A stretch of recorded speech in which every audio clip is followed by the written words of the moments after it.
Nubadakishapista Uttali Shimate Bhaktivinananta Swaminiti Namane Namaste Saraswati Deve Govani Pachayane Nivashesha Shunyavadi Pasatari Shatarine Vanshakapa Tvivasa Kripa Sanivevata Padittanam Pavanebhyo Vaishnavebhyo Namo Namaha Jai Shri Krishna Chetana Prabhu Nityananda Shri Advaita Gadada Shri Vasari Gaur Bhaktavinda Hare Krishna Krishna Krishna Hare Hare Hare Rama Rama Rama Hare Hare Hare Krishna.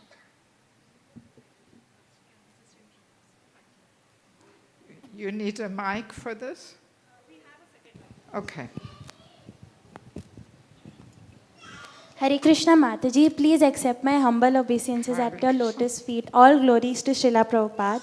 It is indeed our huge privilege to have you here with us, Mataji. And we are all very excited to hear from you and get your blessings. Krishna Mataji.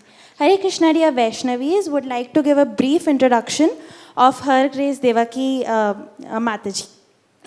Her Grace Devaki Devi Dasi was born in Germany in 1958 and after a long search and journey joined ISKCON in Sydney, Australia in 1985.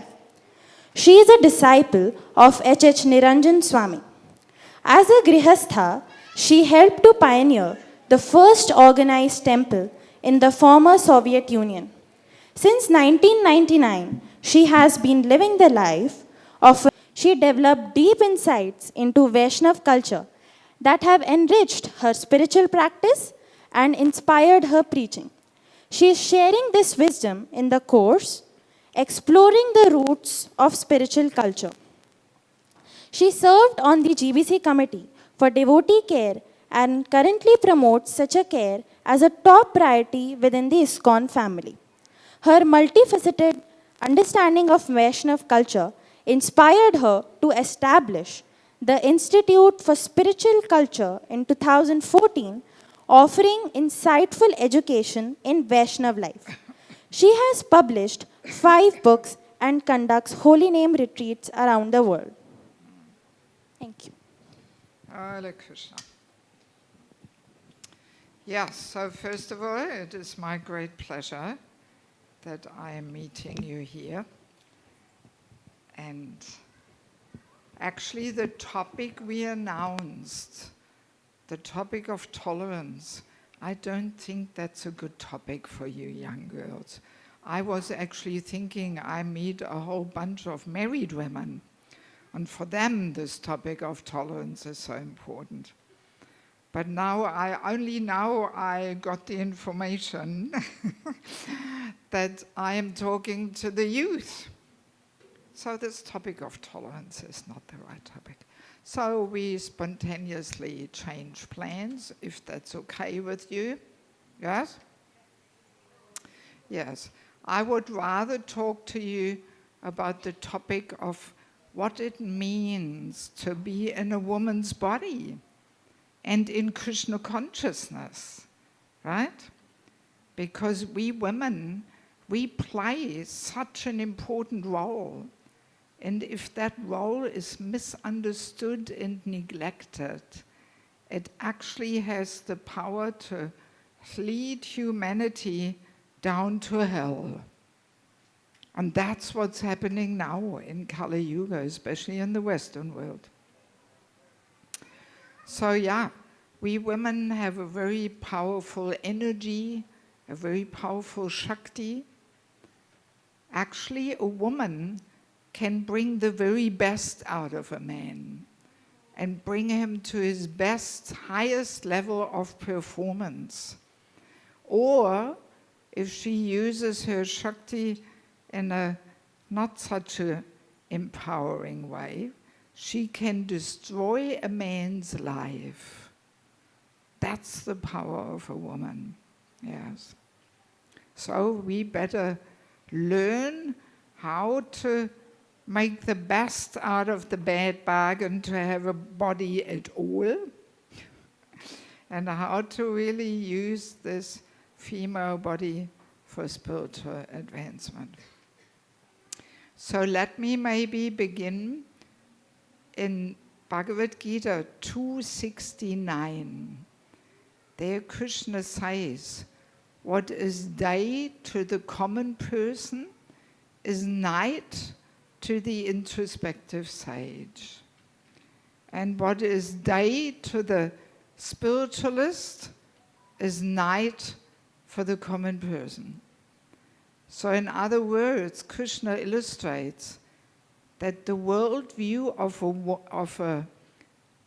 of a devotee is completely opposite of the worldview of a non-devotee. So different that it is like day and night, 180 degrees opposite. So this is a very important thing to clearly understand, especially for you young girls, because you are the future of ISKCON. Yes.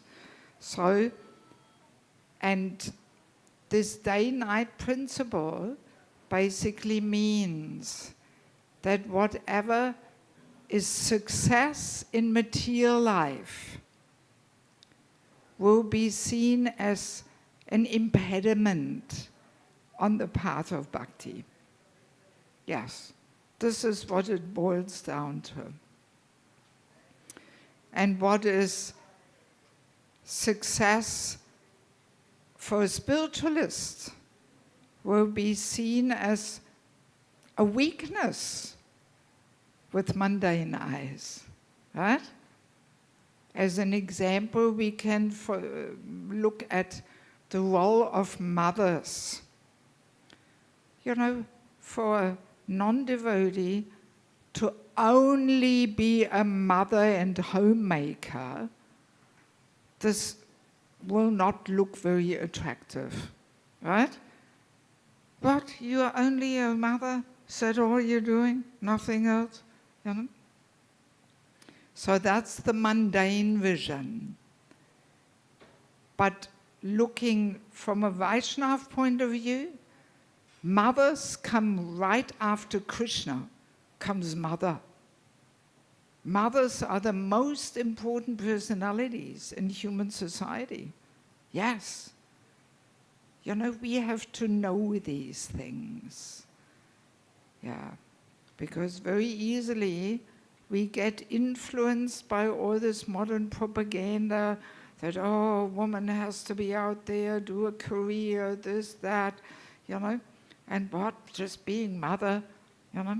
I actually remember a few years ago I was in Calcutta and I gave a 2-day program to about 100 ladies. And the topic was being a homemaker, honor or disgrace.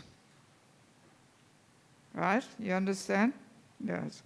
Yes, and these 2 ladies, these 100 ladies, over 2 days, their whole vision of life was put upside down. Yes. Yeah, because in Vaishnava culture, the mothers play such an important role. They are the first guru to the living entity.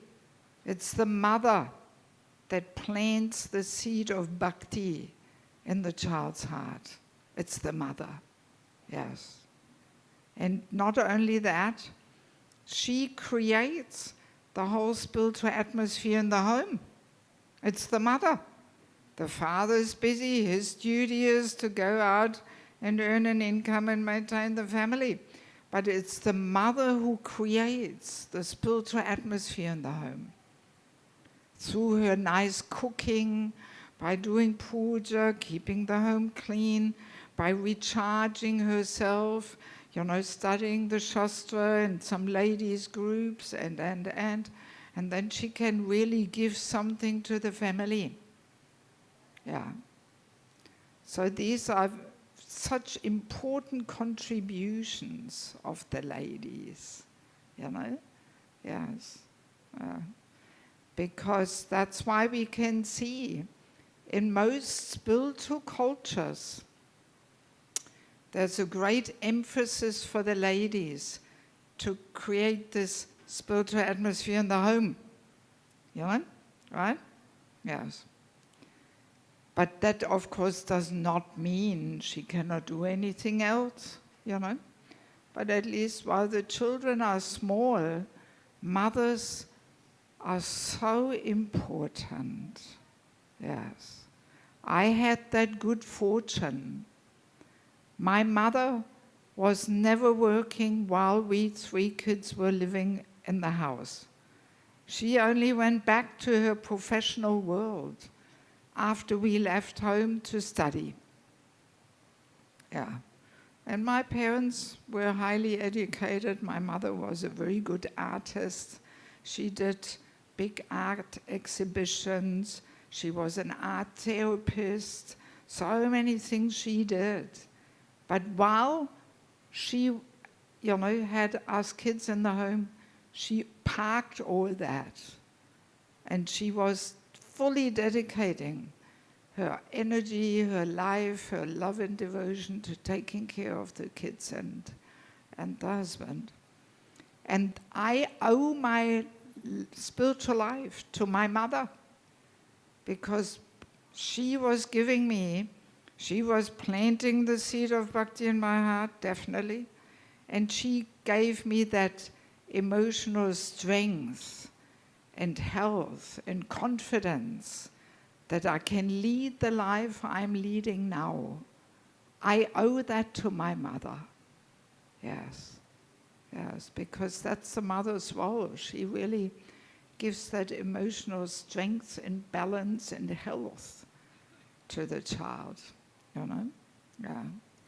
See, that's why in these modern days, people have more and more emotional disturbances, psychological disturbances, all kinds of hang-ups, insecurities, complexes, so many things. This all goes back to the mother. These are all results when the mother is not there for the child. Yes. So we have to be very clear in these things. At least we have to hear these things. And then we can make a conscious decision what we want to invite in our life. Ultimately, this is up to each and every person to decide themselves, But I feel it is my duty as a preacher to point these things out to the young girls. What an important role it is to be a mother, a fully dedicated mother. Yes, yes. And apart from that, if a woman plays this role with heart and soul, it's the best way to become a selfless servant. Yes. Prabhupada was always saying, the purest love in the material world is between mother and child. Yes. Because to love means to serve. Right? And a mother, if she is a dedicated mother, she will serve 24/7, non-stop. When the kids are sick, when the kids are small, she has to get up at night, feeding them, caring for them, and. So it's the best way how to become a selfless servant. And that's what we're trying to do here in Krishna consciousness, to actually become a humble, selfless servant. Mother, best way. And if she plays that role in Krishna consciousness, taking her role seriously to plant the seed of bhakti in the child's heart, she will be so absorbed in remembering Krishna. How to bring that child to Krishna consciousness, how to engage the child in a meaningful way, reading stories, letting them draw some pictures, and. enhancing fanning their sparks of devotion to Krishna already from young childhood. She can create Goloka Vrindavan every day in the home, Once the kids are older, engaging them in decorating the altar, making little garlands for the deities, so many things, And playfully, she can teach the children how to cook for Krishna, on some little kids' play stove there, and yes. And like that, she really makes an important contribution to humanity, of actually raising a special soul and making them a dedicated devotee. Yes. Yeah, so we women in Krishna consciousness, we play such important roles. But of course now, the vision of a non-devotee is, well, no need for first guru in the home, no need for that, no need for spiritual atmosphere, what for, So that vision actually takes away these important roles of women, and it makes her into a cook and cleaner, right? With a mundane vision. A homemaker is just a cook and cleaner, because no need for first guru, no need for spiritual atmosphere, so that reduces her role of just being a cook and cleaner. And of course, which woman only wants to be a cook and cleaner? Of course, with that we will not be satisfied. We do want to have more appreciation and recognition in life, rather than just being a maid, a cook and cleaner. See, and that's why the women are now so keen to enter the workforce, because they want to do more than being a cook and cleaner. Very understandable. But as devotees, we should reintroduce those important contributions a woman is meant to make, namely being the first guru and creating the whole spiritual atmosphere in the home. I once read an interesting article. The headline was, "Liberating the Women from the Liberators." It was actually written by a Hindu preacher. Not maybe, I don't know how much of a Vaishnava he is, but he is a Hindu preacher. And he is traveling also in America. And that's his motto, liberating the women from the liberators. Basically trying to preach the important traditional roles and values we women are meant to accept, rather than going along with all this materialistic propaganda that a woman has to be like this and like that, and this actually destroys human society, because we women play such an important role, which will be lost, if we follow all that nonsense from the Western world,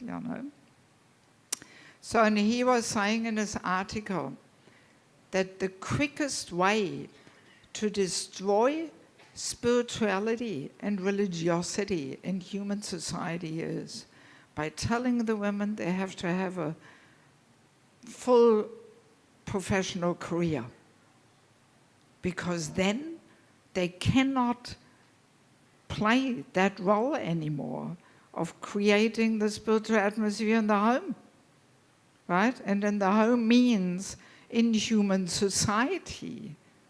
And that's what you can see in the Western world, because all the women are into professional career. After 8 hours of working in the office, they're completely tired and exhausted. How much spirituality can they create in their home? Nothing. you know. But a husband also needs a home which is like a spiritual oasis. You understand oasis? You know, after a hard struggle out there, battling it out, he wants to come home and recharge, you know, and have a spiritual atmosphere in the home, and the wife receiving him nicely with a wonderfully cooked meal with love and devotion. But all this, you know, if a woman is also working 8 hours a day, she hardly has time and energy to cook a nice meal, you know. Yeah, she's tired, she's exhausted, you know. Yeah, so for the husband and for the children, it's such importance that this home is like a spiritual oasis. Because here also now in India, atmosphere is becoming more and more materialistic, you know? Yes, it is. And very difficult to really make progress in bhakti if our home is not spiritually surcharged. And that's the duty of the wife and mother, you know. So, depending on what you want in your life, whether you want to make bhakti your first priority, and you want to get out of this material world and actually go back to God after this lifetime, you know, then, yeah, we should consider how we want to arrange our life, you know. Yes. And of course it doesn't mean we should not study or something. I definitely advise girls to have some higher education, because when we take higher education, we don't only learn the subject matter, but we also learn to organize, to develop certain thought process, you know, how to teach the children, how to engage them nicely, you know. So a mother has to learn all these things. And plus she can do some preaching too, you know. I was last weekend in the NVCC, so I met some nice, highly educated ladies there who actually told me, one of them is even a PhD. They gave up their career and they fully dedicate themselves to their family and to preach to all the young girls, the kids, this, that, you know, serving as a counselor, guiding them, helping them in matchmaking, finding a husband, and they're enjoying life just in that way, you know, rather than sitting 8 hours in some office or something and having all this non-devotee association there at work and you know. So yeah, I'm always really happy when I see that women understand what important role they're meant to play, you know. Yes.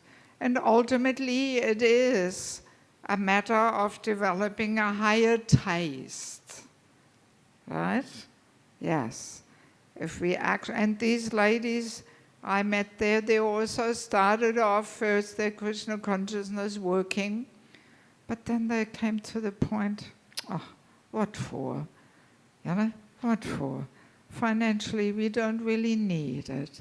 So let the husband just earn the income and let me just, you know, develop really my spiritual life and create a nice atmosphere in the home and doing some nice puja and this and that and preaching to the ladies. I mean, one lady there I met, she gives all these Shastric courses to the women, Bhakti Shastri, Bhakti Vaibhava, so many things, you know, so that's where the real nectar lies for a Vaishnava, you know?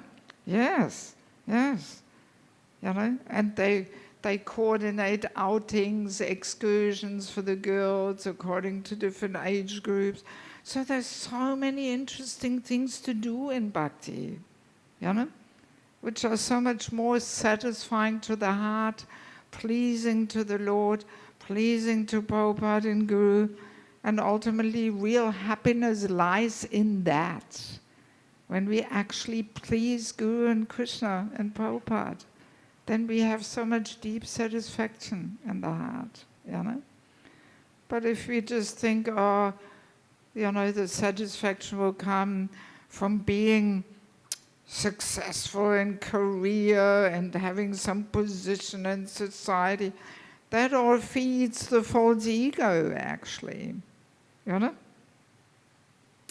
But Guru, Krishna, Prabhupada, they will not be so impressed with that, you know. Yes. Maybe for the time being, I'll stop here. Of course, I can talk for hours, but let me just see what questions we have. I like to give plenty of time for questions, because for some of you, this may be a whole new concept here.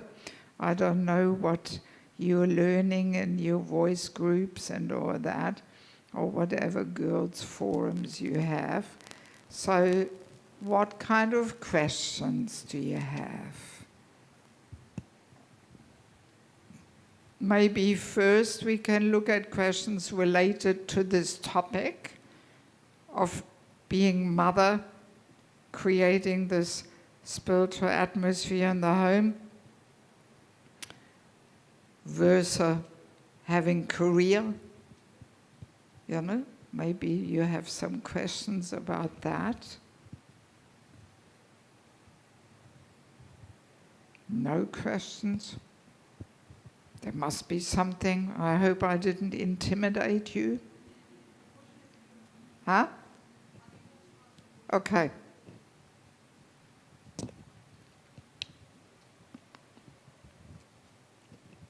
Hare Krishna Mataji, Dandavat Pranam. Just speak properly on the mic, otherwise I can't hear you. Hare Krishna Mataji, Yeah. Dandavat Pranam. So my question is, yes, I understood that as a mother, it is always better to care for the family, especially for the children's. And then afterwards, when children are younger one, or they can manage, so then we can see to our career or other things. So If we still want that, if we want, yes, maybe yes. by then we have such a higher taste Higher test. that we think, oh, going back to Korea, what for? I'd rather do something in the temple. Yes, yes. But actually, my question is like that. A girl or a woman is first a girl or a teenager or a small kid.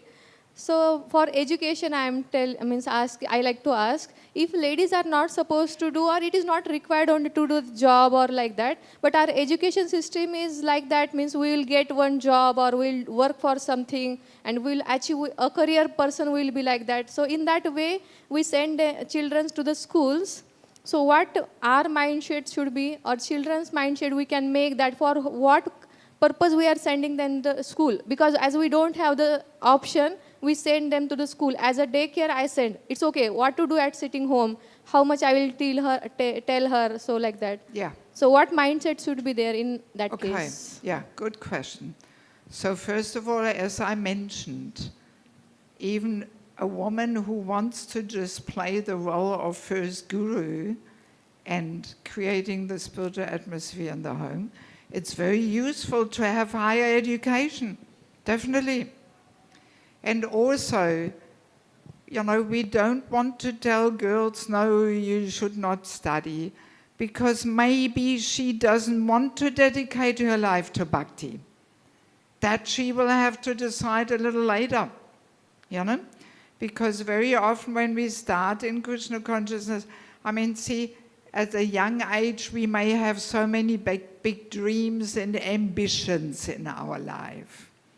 So, and we start also with practicing Krishna consciousness.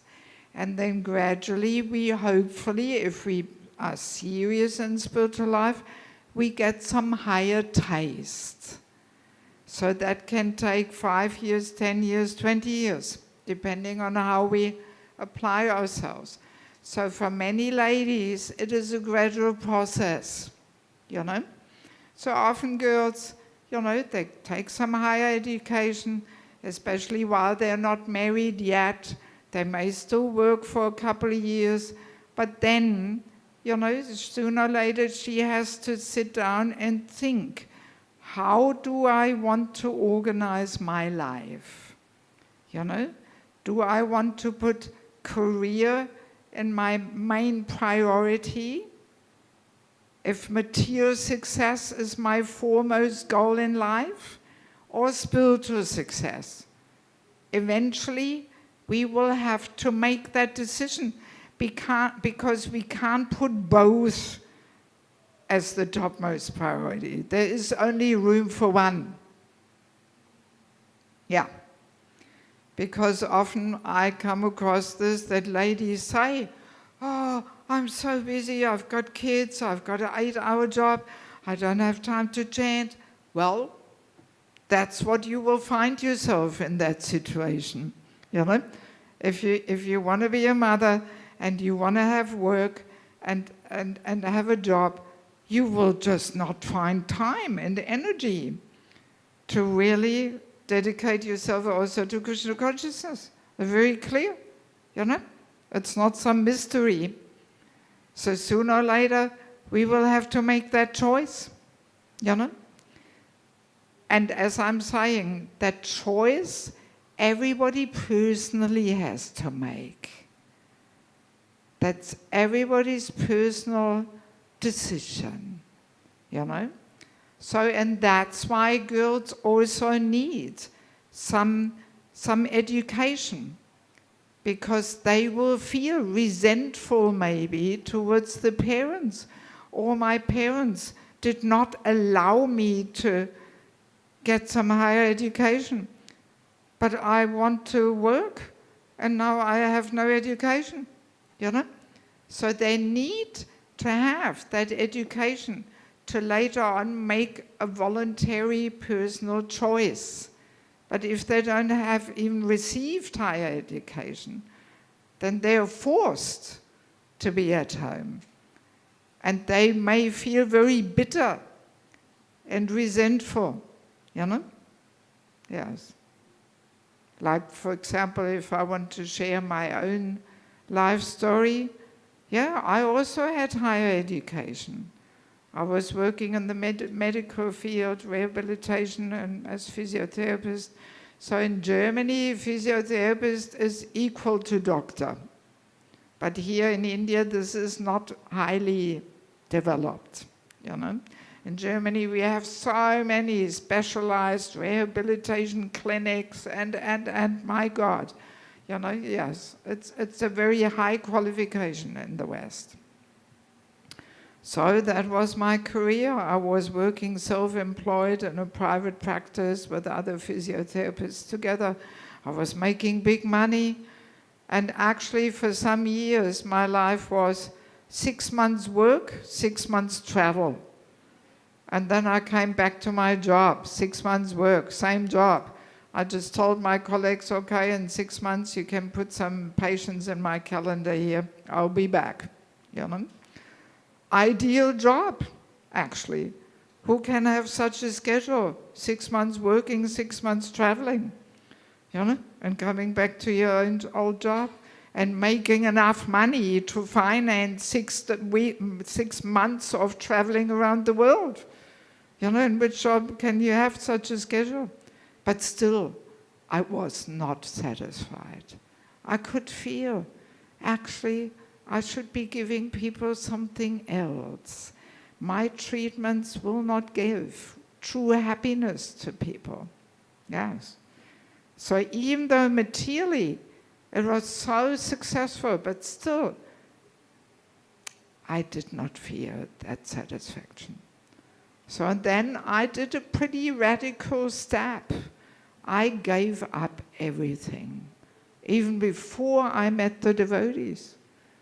I was selling everything, giving everything away. I was getting rid of all my medical books. I knew I will not return to that life. And I traveled around the whole world looking for a higher purpose to life. And then in Australia, even though I come from Germany, finally in Australia, that's where I met ISKCON. And after 1 week of meeting ISKCON and starting to read Bhagavad Gita, I immediately knew, that's it. That's what I was looking for. And in the West, we have ladies' ashrams. So I moved into the ladies' ashram. I took 4 years of solid training in Krishna consciousness. I did not go back to my career, not for a single day. Not a single day I went back to my profession, no. Because I had found something better, the medicine for the soul, you know? Yes. So, yeah, that was my path. And I know quite a few people who had that path, you know? That they somehow felt, no, this material life, just making money and battling and out there in the office, and there's so much competition and envy and all this mundane talk, and no, I don't want to have that, you know? Yes. But it takes maybe some time to really get that realization, you know? Yes. But yeah, so I simply want to share with you this point that what is success in material life may very well be an obstacle on the path of bhakti. That I would like you to understand and keep in the back of your mind. Because this day-night principle accompanies us through all aspects of life, you know?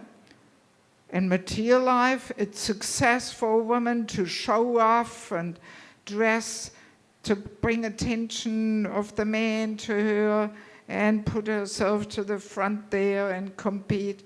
That's the path to success in material life, you know? But on the path of bhakti, this is unwanted. You know, a woman who shows off and pushes herself to the front and all this, you know, and trying to dress in revealing ways to bring attention to herself and all that. That is, terrible, you know, right? Yes. Or even the topic of tolerance, which I didn't want to discuss today. But in Vaishnava life, tolerance is one of the most important qualities to develop. We can measure a person's spiritual strength and advancement in how tolerant a person can be. Prahlad Maharaj, Haridas Thakur, they are the shining examples, you know. But then with mundane eyes, what do we look at tolerance like? What is tolerance with mundane vision? No? You tell me. Weakness, yes. What? You tolerate that? I wouldn't tolerate it. I stand up and fight for my rights and defend. You know, that's success in material life, not to tolerate. You know? So it's 180 degrees opposite. Yes, yes. So we have to keep this in the back of our mind. And then we can make a conscious decision where we want to be in our life. You know, but if we don't get this kind of education, then very easily we just follow whatever is propagated out there in the material world. And we think, well, this is progressive and modern and cool, and I have to be like this, you know? And then we don't even realize how this creates impediments on our path of bhakti. Actually, you know, my parents, even though they were not devotees, but they had a lot of good spiritual intelligence. And they brought us up really differently. Like, I was the only kid at school who did not have a TV at home. And in those days, TV was the big thing. You know, now TV, People are more into internet, YouTube, all this kind of thing. But in the 60s, 65, I think 64, 63, that's when the TVs came out, It was first black and white, and then, color TV is now. And there was first only 2 or 3 channels, now so many channels. It was the big new thing. But my parents were clever enough to immediately understand, this is rubbish, we don't need this. So I grew up without TV. My parents, my mother always read a story to us every night, sitting at our bed, meaningful, spiritual, religious stories, so that's how I grew up. And my parents always told us, we are different. We don't need these things. That's how I was brought up. We are different. We don't need all this stuff what other people need out there, So yeah, I wish so much that our devotees would say the same thing to their kids and youth. We are different, because without this courage and strength to swim against the mainstream, we will not really be able to really cultivate pure devotional service. Yes, we have to have the courage to be different. Yes. See, I live without a mobile phone. Can you imagine? I travel the whole world and I don't have a phone. Yes, I don't need this. So much distraction. So much nonsense talk and prajalpa and all this social media. I completely stay out of it. Yes. Sometimes people ask me, how do you get anything done without a phone? And then I ask them, how do you get anything done with a phone? Yes. See, I'm busy. I travel all around the world, writing books, sending them out, this, that. My God, I wouldn't get anything done if I had a phone. People are always interrupting me and disturbing and this and that. No. Of course, I have a laptop, so I communicate over email. If people want to talk to me, they have to send me an email and make an appointment over Zoom or Skype. And then I talk. Otherwise, how can I get anything done? We have to be, we have to have the courage to be different. And that's how I was brought up, And I do have that courage to be different, So, do we have any other question? Yes. Hare Krishna Mataji. Hare Krishna Mataji. My question is about tolerance. Hare Krishna. My question is about tolerance. In our day-to-day life, we have to deal with non-devotees and mostly who have nothing to do with Krishna consciousness. So when it comes to tolerance, so when we show tolerance in front of them, we are bullied at some higher level kind of thing. And we are what? We are bullied. We are? Bullied. Bullied. They try to bully us, yes. So how to deal with that situation? Well, I mean, it's a little difficult to discuss this topic now because we haven't discussed it, We haven't had a whole discussion on tolerance. So, not sure if I can really give justice to answer such a question without, talking for half an hour what tolerance means. Okay. Yeah, a little difficult. But I mean, you got some books. Yes, I did. Yes. Which ones did you get? You got Ford's Ego book? Yes. Yeah, so there's a whole chapter on tolerance. I will read. I mean, basically, let me just make a little comment about it. basically, from a mundane point of view, we may look successful by not tolerating. But from a spiritual point of view, we may not, you know. So we may be very successful, always fighting for our rights and defending and not tolerating all our life.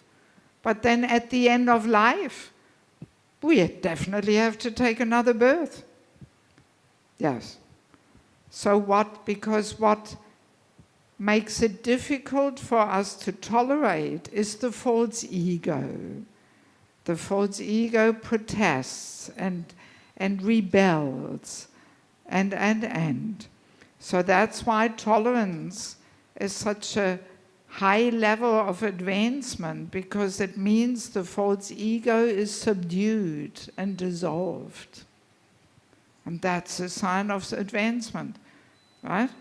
So if we don't learn to dissolve the false ego by cultivating tolerance, we definitely have to take another birth, because the subtle body of mind, intelligence, false ego has to be fully transformed and spiritualized. So without cultivating the quality of tolerance, we cannot transform and dissolve the false ego. So guaranteed another birth. You know? Yes. Thank you, So we Mataji. have to see, you know, from a mundane vision, a person who tolerates looks like the loser.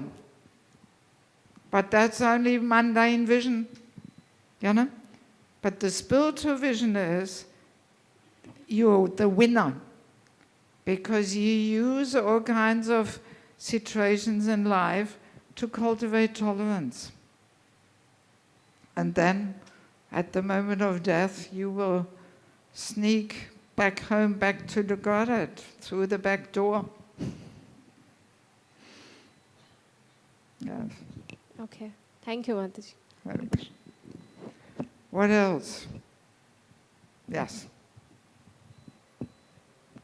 Hare Krishna Mataji.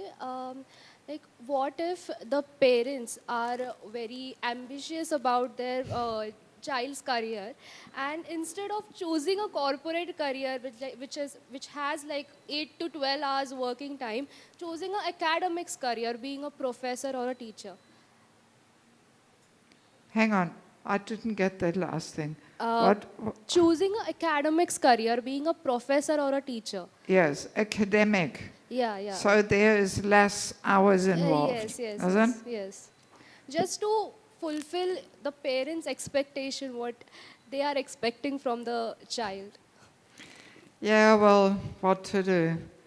You know, this is actually a bit of a problem when the parents are so ambitious, you know. All I can say is my parents are also highly educated people. And first, when I met Krishna consciousness, they didn't know anything about Krishna consciousness. And first, they were not so happy, you know, because they were thinking like this. But then they had a look at Prabhupada's books.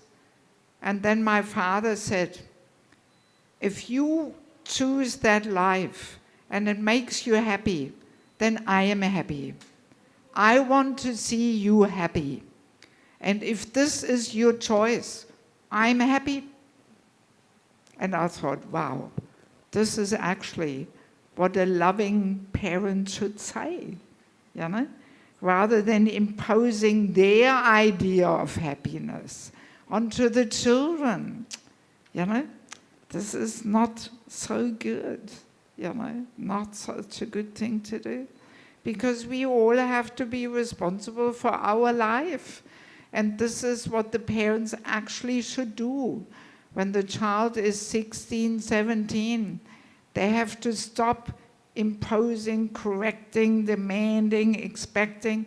They have to allow the child to really orientate themselves in life and choose their path. You know? Yes. Otherwise, it will be very difficult, Yes.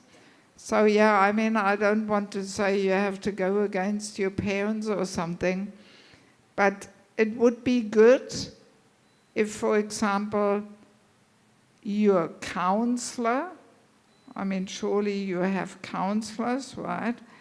If the counselor could maybe speak to the parents, because naturally the parents don't want to hear from the children, They always see the children as small kids who they have to control and instruct and correct and all that.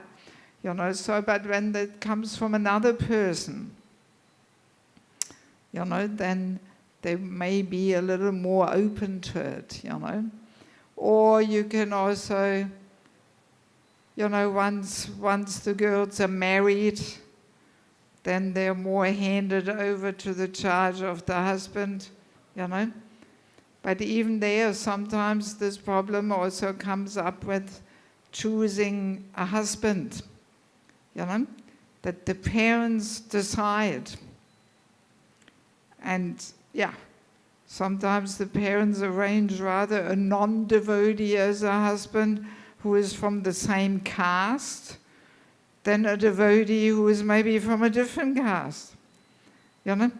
So these things, it's a little sad.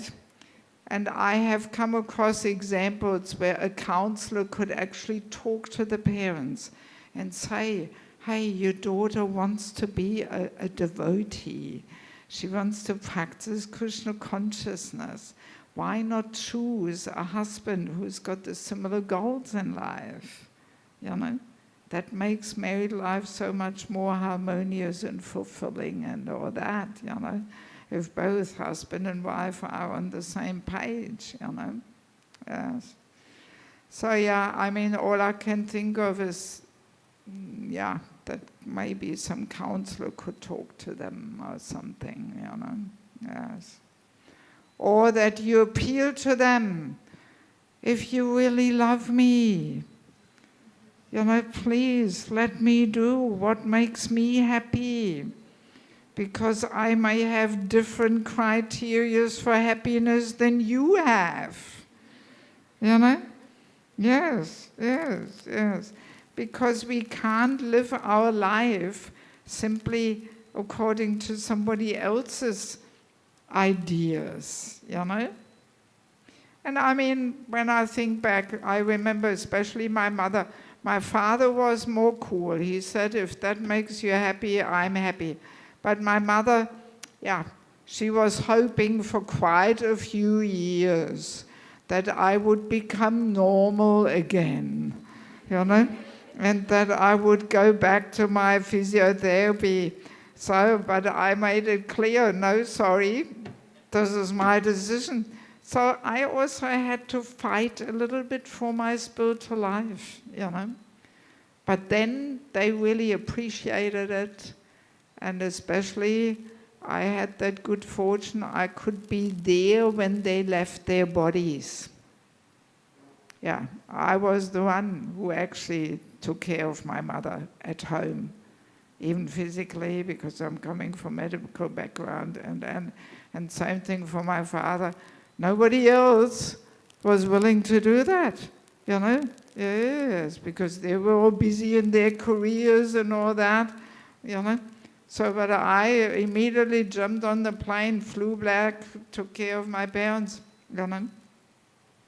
So and that makes a relationship perfect, actually, because the parents get so much benefit if they have a child who becomes a pure devotee.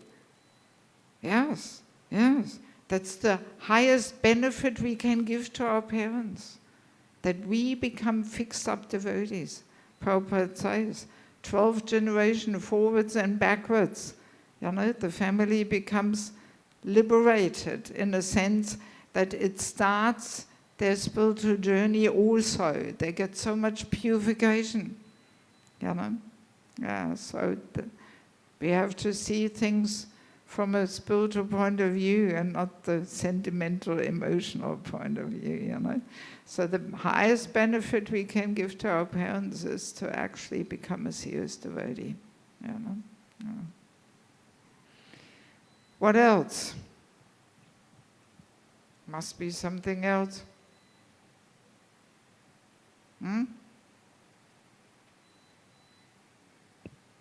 How old are you? 13 and a half. Wow. You're so lucky that you hear all these things at that age. Nobody told me all these things when I was 13.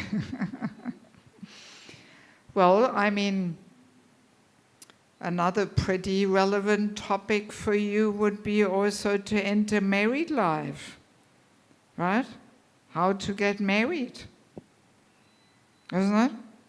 Is anybody of you married here? Only there in the back. Yes. Yes. Do you want to get married, or are you in this mood that, no, I want to be independent, have my career, become a big and important person in this world? So you want to get married? No? Who does not want to get married? Be honest. Lift your hand. Okay, just see, we've got a few ladies here who don't want to get married. Yes, yes. Well, don't worry, I also was thinking like this. Even when I was 26, when I met Krishna consciousness, and I was thinking, no, I don't want to get married now, you know. But then I realized, nah, the mind is looking at this boy and that boy and so on, you know, and yeah, so that means we have to be properly situated in married life, you know. Yes. Actually, it's interesting that this desire of a girl of wanting to have a husband, this actually starts at very young age. I remember I had not even started school yet. I was 5 or 6, and I asked my mother, how do you find a husband? And she said, well, you somehow meet him somewhere. It somehow happens. But I thought this was a pretty strange answer. And I asked her, well, is there a market somewhere where you find the husband? I was imagining that all the men are sitting lined up there. There's a market and you just go and pick one, you know? Yeah. So, and she was laughing, no, not like that, you know? Yeah, but I know so many mothers who told me how their 5, 6, 7-year-old girls, they ask the same question. How do you find a husband, and how do you qualify yourself? What do you have to learn to be a mother and a wife? And so actually Krishna builds in that nature into the woman's body, just so she gets the protection she is meant to get. Yes. So it's a very natural thing, you know. And yeah, let me share a few little thoughts why it is so important for women to be married. Because as I mentioned, we women play this important role. We have a very powerful Shakti. We are actually meant to bring beauty and color into life. Right? Yes. Sometimes when I have mixed seminars, one side the men, one side the women, I can very clearly see when I look over to the men, not so much color. It's all dark blue and white and dark green and brown, you know. But then I turn to the women, ooh, so many nice colors in there, you know. So life would be very boring if we all had a man's nature, you know. So we women are meant to bring color and beauty into life. And that's why we like to make ourselves beautiful and decorate ourselves and attractive and all that. So again, Krishna built that into the woman's body, you know. And that also is one way how we empower and inspire men, by being beautiful. You know, that a man feels encouraged and empowered by having a beautiful wife next to him, who he protects, who he provides for. That makes him, you know, responsible and dutiful. So, but if a woman is all pretty and attractive, and then she is not protected by a man, yeah, very easily she will be taken advantage of, you know, either in an emotional way, or in a physical way, or sexual way, or financial way. So a man will come along and somehow, you know, use her in so many ways. Yes. So woman is seen as a very valuable jewel, and she has to be nicely protected from thieves. So the jewel, the diamond, is not stolen and you know, taken advantage of. Yeah, so that's why women, you know, all you girls are very attractive and beautiful. So if you're not married, we see this in the West. So many women are not married there. And what happens to them? Many of them end up as single mothers. They have a child but no husband. Yes. Oh, I know so many of them, even in ISKCON. Yes, you know, and that's a real struggle then. Then you have to raise your child, you don't have any support, you have to work full time, you have to struggle your way through life as a single mother. So that's what happens when women are not protected. Yeah. And not only that, also, one reason why it is so important for women to be married is because on the husband, we practice to give up the false ego by taking the humble position. Yes. That's the path for ladies to dissolve their false ego, by taking the humble position towards the man.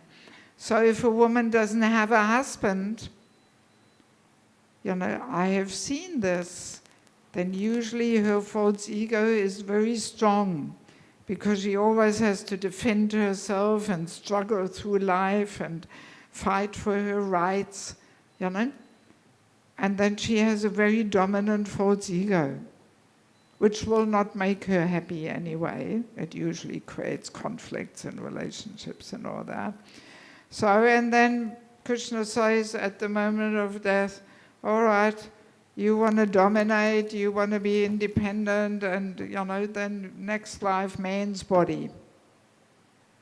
And then you can lead and take charge as your purifying duty, you know. So, do you want to get a man's body in your next life? No, I also don't. I think having a woman's body is a good deal. Yes, because we are naturally, you know, in the mood of more serving and following, and we are more connected with the heart level, and so it's a good deal being in a woman's body. But yeah, I observe these things, you know, because I'm the type of person who always analyzes and observes. And I see these ladies who have never been married, they usually suffer. They have that powerful false ego. They always create tensions in their relationships. And also their emotional needs are not fulfilled. Because we women, Krishna gives us a higher level of emotional nature, a more emotional nature. So that this emotional nature inspires us to serve as mothers and wives, that we want to be a mother.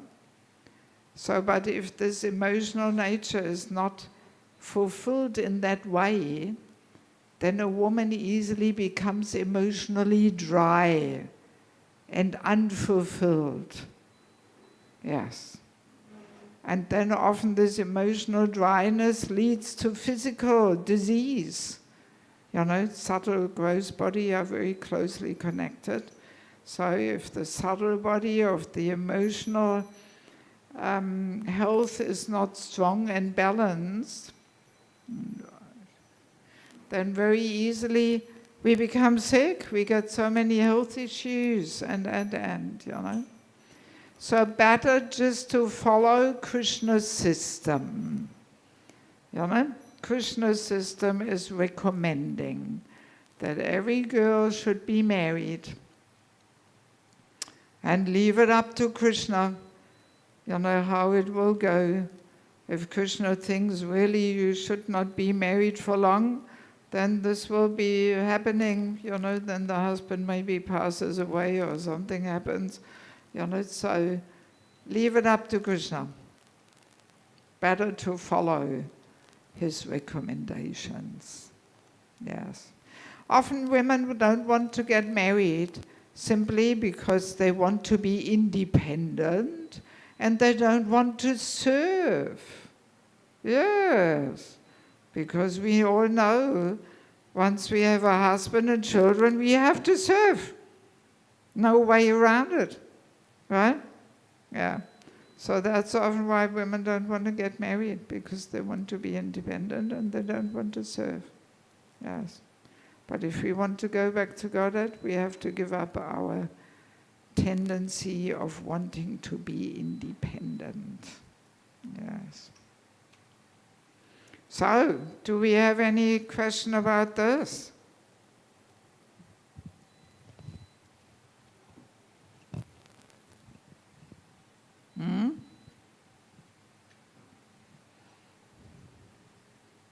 Don't be shy. Just ask. Now's your chance. You probably don't get so many women preachers visiting where you can ask all these women-related topics.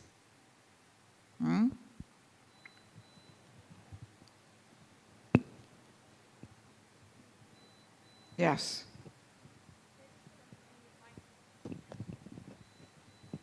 Thank you, Mataji. Thank you, Mataji, for explaining so nicely. So I had a question that you were explaining that with some women, they want to be independent. And then we have to make a choice if we want to be a mother or do we want to have a career. Should we give up the lower taste for the higher taste?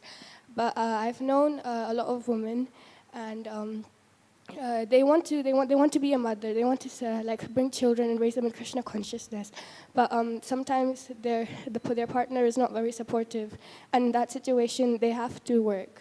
It's a choice. It's like they're forced to, because at the same time they have to support their children, and they don't get any other support. So in such a situation, they want to be a mother, but they cannot choose. So I was wondering about that. Well, best is to discuss these topics with the person we are planning to marry. Maybe I should show you a little bit these books I published, hoping that maybe some of you feel inspired to get them. Entering the Grihastha Ashram. This is a handbook for matchmaking. How to actually see that a boy is a compatible husband for you. And in this book is a whole list of over 200 topics which a boy and a girl should discuss in the presence of the parents, a matchmaker, a counselor, whatever. But there's so many different things we have to talk about, So let's say we want to be a homemaker. We don't want to work. That should be discussed before we sign the marriage contract. And if a man is looking for a wife who earns and has a career, Oh, well, then sorry, maybe he's not the best candidate then. Then let's look for somebody else, you know? Yeah, yeah. See, I often come across this, that men ask me about this. They say, I want a wife who is a homemaker and who is the first good to my child. But now all the women, they want to work, they want to have a career. So how do I find a wife who is not interested in this more, career-orientated life? And sometimes the men, they get discouraged. They feel, I cannot find such a woman. And I'm always saying, wait, you will find. You will find. Just stick to that. You will find. And then, finally they find somebody. So, this has to be worked out before. Yes, ideally. We don't want to just blindly marry somebody and we don't know what kind of mood and attitude he has. See? Because when we marry, it's the wife's duty to follow him and support him in his mood. So, it's only intelligent that the girl looks first. What is his mood? Can I follow his mood? Yes. Otherwise, you will have some big surprises there, that his mood is completely different than what you want. So this has to be clarified before. And I see, because I travel all around the world, I see so many unhappy, mismatched couples from Indian families, because the parents don't look at these things. They only look at caste and money. And they don't give the two enough time to talk about things. They only meet once in the temple room for half an hour and that's it. But my God, how can you enter married life with such arrangement, Because see, in former times, people were sticking to the marriage, even if it was suffering from day number one. But now people are not that committed. They separate. They get divorced. Yeah, even here in India, in our ISKCON communities, divorce is happening. And the reason for this is often bad matchmaking. Yes, so that's why this would be so helpful if you girls educate yourselves and work out how to go about this, and that your parents read this book, just to refine the matchmaking a bit more, because I meet so many girls here in India, they're horrified of getting married. They don't want to get married because they see how it is done and how often the girls are so unhappy, So, but that's not the solution, not to get married.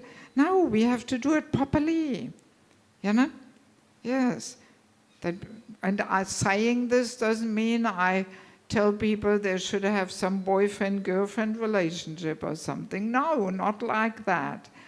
We don't go for romantic walks and all that. No, we meet in a room, sit down and talk in the presence of a third person, Just to see, are we on the same wavelength, Yes, very important book. Then we have Spiritual Culture, Krishna's Divine System. Actually, this book is all about women. All our powerful Shakti, all the different qualities which are so important for women. Actually, every young girl should read this book. Not only young girl, every woman should read this book, yes. Very helpful for married life.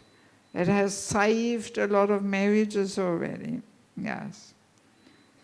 Because, we women, as I mentioned in the beginning, we can bring the very best out of a man, or we can destroy his life. That's the power of a woman. So we have to learn how to deal with this Shakti, yes. Then we have sheltering relationships. This is all about the importance of having a counselor. that without having a counselor and eventually becoming a counselor, we actually cannot make advancement. And there's a whole chapter, what qualities a counselor has to have, so he's qualified to actually, or she is qualified to guide us. There's a chapter on envy in it, how envy manifests towards seniors equals juniors. There's a chapter on correcting others, and so many important things. And then we have the false ego, our constant companion and troublemaker. Title speaks for itself, right? False ego, very subtle. We can feed and boost the false ego, all this career and title, position, this is all false ego, yes. That we want to become an important person, recognized, famous. This is all what the false ego demands, yes. So, and even in Krishna consciousness, we can feed and boost the false ego instead of subduing and dissolving it, So there's many practical steps how to dissolve the false ego, how to recognize. And there's a whole chapter on chanting the holy name, how to actually chant in japa, in kirtan, so we don't boost the false ego and show off, but we subdue and dissolve it. Yeah. And then we have family life as an ashram, secrets of success. This would also be good preparation for you girls. What it actually means that we have family life in Krishna consciousness. Because mundane family life and Vaishnava family life are very different. Yes, we have to get training. So yeah, rather than only concentrating on material education, here you get some spiritual education too. Each book is a 15-hour course, which I usually give in Mayapur. So now I'm putting the courses in book form so it can reach more people. So this would be excellent for preparation for marriage. What it actually means to really put Krishna in the center and make our home life into a place conducive for bhakti. Right? And there is also a whole chapter on the result when a woman has a full-time career. I discuss it in all detail. And then you can make a conscious choice, Yes, because women who have full-time careers, they spend more time with other men at work than with their husband. Yes. And I know so many cases where the women think, this man at work, this is real love, because at work all these exchanges is just sense gratification. Whereas at home it's all duty, it's all duty. And then we think, this duty, this is real love. And then, very easily it breaks up marriages. In the Western world, big topic. There's statistics outside of ISKCON, statistics in society, that 45% of all people working in offices have intimate relationships, no matter whether they're married or not. Yeah. And this will all come to India too. Yes. Yes. Yes. I know one devotee in Germany, he is a traumatology surgeon. And he told me, all these nurses around him, they would be eager to have a relationship with him, even though they know he is married and has 3 kids. That doesn't stop them. Yes. That's reality. It just proves our our philosophy of butter and fire. Right? The fire is the woman, the butter is the man. So if fire is good, butter is good, but if they come too close, the butter melts. So that's what's happening in the working world. Butter, fire coming too close, butter melts. And there's so many other results. So yeah, if you read all that, so then you can make your conscious decision. What do you want? You know? Yeah, so if any of you ladies want to get some books, the 3 books are 350 each, these 3, and the other 2 are 200 each. Yes. Would be good if you could get at least something, just to, yeah, get some spiritual education too, you know? Yes. All right, ladies, so if you don't have any more questions, I would suggest we'll close on that note. I hope I didn't discourage anybody or confuse anybody. No, not confused, not discouraged. That Mataji says we cannot have a career. No, you can. If you like, you can, but be aware what effect it has on your life, you know? Yes. And make a conscious choice rather than just following the trend, you know? Yes. Yes. Okay, ladies, thank you so much for your kind attention. So I will hang around, and if anybody's interested to get books, you just come forward on the table. Because this is actually my last program I'm giving in this community. So there will be no real other chance to meet me and get books or something, you know. It's kind of now or never. Well, I don't want to say never. Maybe we meet again, and I surely hope to come back again one time, you know, in the future. But I can't promise how quickly this will be, you know.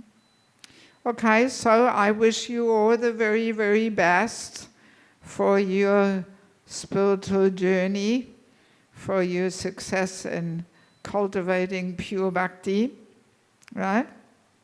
Okay, Srila Prabhupada ki, Samaveta Bhaktivinoda ki, Gaura Premanandi, Hare Krishna.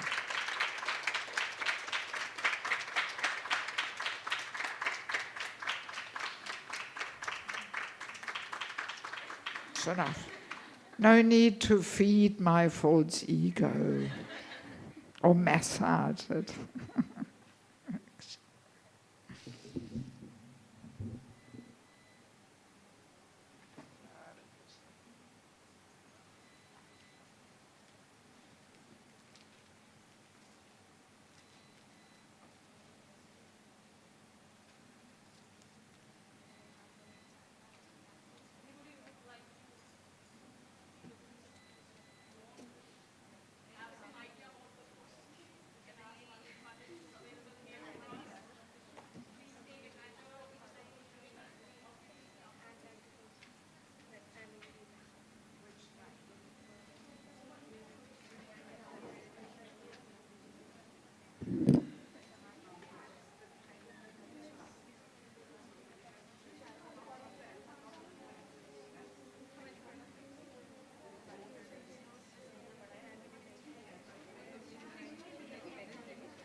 stuff, entender esa solidaridad. Yes.